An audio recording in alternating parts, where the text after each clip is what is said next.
Có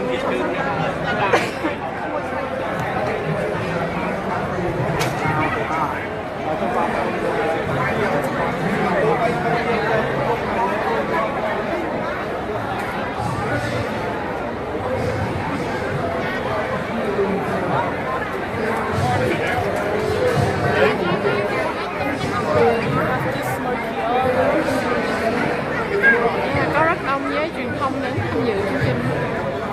Kho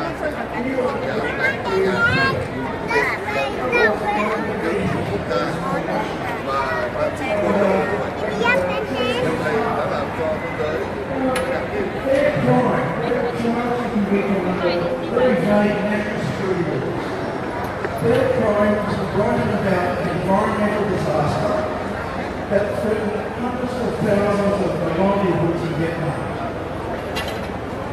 They also wrote about human rights. But for their crime, they were charged with they spent 10 years in jail for expressing the views of others, for chanting the views of others.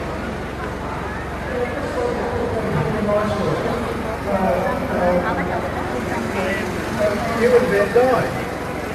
He got arrested in Vietnam on the way back from meeting with the representatives of the European Union talking about human rights. That was 2 years ago.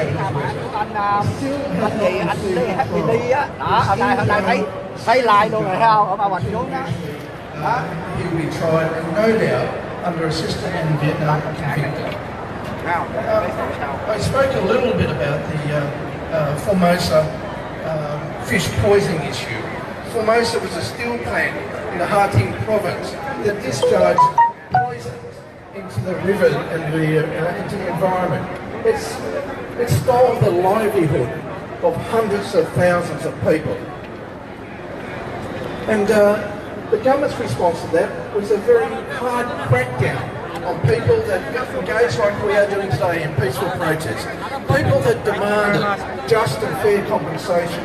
As a matter of fact, they went on to harass religious leaders who stood by their people claiming just and fair compensation.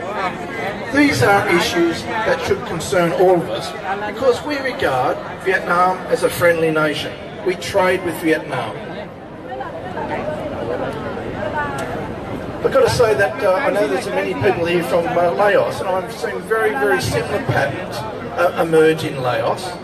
Again, there's a government with a monopoly on political power, a government that moves to suppress freedom of speech, and most disturbingly, we are now hearing more and more reports of activists, human rights activists, disappearing. Now that should be a concern to all of us. And I know there's many here from Cambodia. See the Cambodian flags? Their contingents, yes. Now, for everyone's benefit, you may not be aware of this, but there's an up-and-coming national election in Cambodia, as Cambodia's a democratic state. Can I just speak about how this democratic state is handling the upcoming election? It has jailed the opposition leader, Kim Suk-ku. It has abolished the main opposition party. It has prevented members of that opposition party from holding political office for a period of 5 years. It has a court system that does the will of the government. And where there is independent voices such as the media and non-government organisations, the Hun Sen government has moved to shut those organisations down. Where there's critical voices of government and government policy, the government has moved to close those voices and stop people speaking out. This is what we understand to be a democracy. It's certainly not an Australian democracy. We could not stand here, what we're doing here today, in Phnom Penh. We would have the police intervening, breaking it up, and ensuring that the leaders of this peaceful rally would be jailed.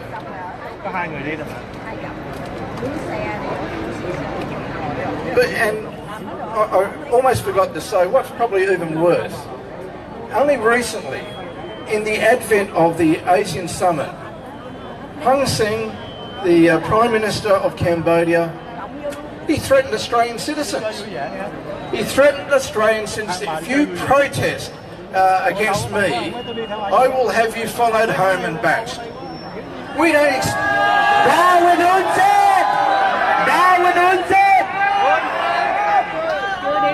We don't expect any legitimate foreign leader to come to Australian soil and threaten Australians.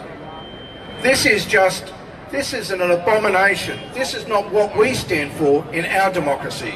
We're entitled to speak out, we're entitled to express our views, we're entitled to protest, and we won't be silenced by foreign dictators.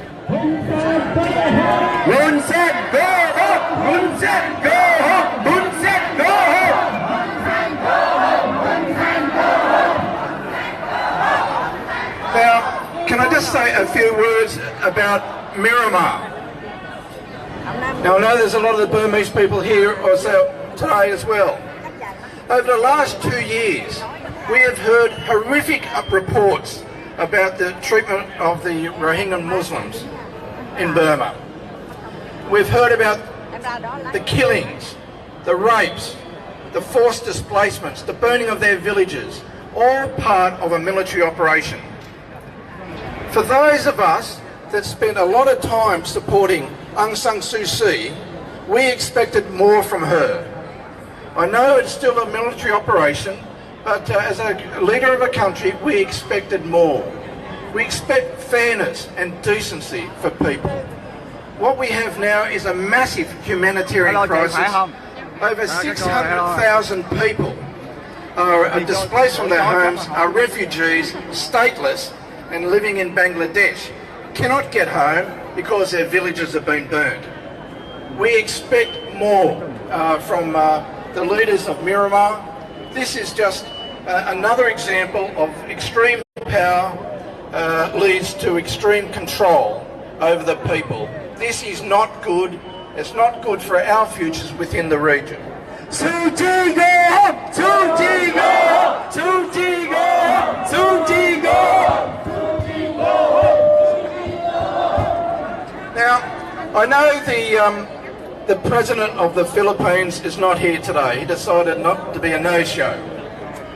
But I did want to say a little bit about the Philippines because, again, it is a democracy. Again, it's a country that we have supported for many years and will continue to do so. And there's many Australian Filipinos in our community. Now, President Duterte has declared a war on drugs. And I support a war on drugs by all legitimate means. The scourge, ridding ourselves of the scourge of drugs in our community is a good thing. Fighting organised crime, the Mr. Bigs, who make profit out of the drug trade, is a greater thing to do as well. But in President Duterte's war on drugs, the way he's approached it, he's given the police and vigilante groups a licence to kill. They can shoot and kill people with immunity.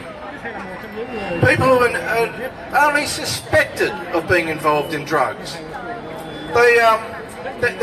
There's no arrest, there's no trial, there's no conviction, there's no sentence by the court. People can be shot and killed. And since 2016, you know, there's been over 12,000 people shot and killed in this eradicating or this war on drugs. As I say, this is undermine our courts, our court system. It is an abuse of power. It has undermined the rule of law and the criminal justice system. And I support the role of the Catholic Church in the Philippines when they declare, "Thou shalt not kill." Now, let's take this opportunity, friends, to remind all Asian leaders of what we expect of them. We expect them to honour their human rights commitment. We don't see it as proper that a sign and forget mentality be taken when people sign on to international human rights conventions. when they sign these things and ratify them in their countries, that we should be entitled to say that we want you to honour your international commitments. I think we have a moral, if not legal, responsibility to call out on our Asian leaders to honour their responsibilities in that regard. Look, as we stand here today, we can reflect on how lucky we are as Australians. We have a court system that administers justice without fear or favour.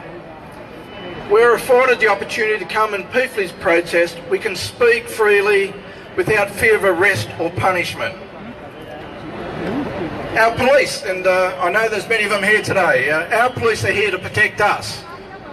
They operate, they enforce the law, they don't operate for any one political party, and our police are accountable for their actions.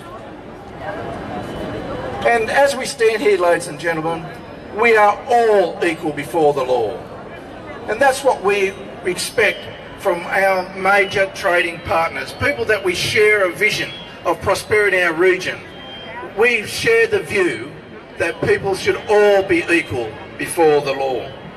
But regrettably, in many countries, and including many of our Asian countries, that's just not the case. Look, I think as the Asian Summit meets, it would be a missed opportunity for us not to ensure that Australia gets its point of view across on human rights. I agree with Elaine Pearson when she says that not to actually raise the issue of human rights will be a propaganda success for some of the most human rights abusers in our region. And it could also embolden those who get worried about people speaking out, protests. It can embolden them to actually suppress human rights. So I think we have a responsibility, particularly as Australia fought so hard to have a seat on the International Human Rights Council. So coming together today, you have shown that we will not be intimidated by threats. We will not be silent where we see human rights being trampled. We will not be silent when others have been having their ability for free speech taken away. And friends, we cannot ignore situations where the rule of law has been actively undermined by countries that we regard as friends. Can I congratulate Bon Nguyen, Hong Lim, the Cambodian community, the VCA that are here, Stefan Graf from the Lao community, and the Burmese community. You've come here as Australians. You've come here to ensure that your views are heard around the globe. And in coming here today, you've shown yourselves as true Australians, ones that believe in freedom, human rights, and democracy for all. Thank you very much. Very good. Ladies and gentlemen, with the Holocaust in Burma, with the massacre in Cambodia, the unlawful arrest and torturing in Vietnam, including the intimidation and also the unlawful arrest in Laos, we do not welcome these modern world Hitlers. Let's hit them home again. Hang Sen! Hang Sen! Hang Sen! Xuân Phúc! Xuân Phúc! Xuân Phúc! Thang Loan! Thang Loan! Thang Loan! Suki! Suki! Suki! Thank you. Ladies and gentlemen, we're here today also raise our voice on the big brother that's coming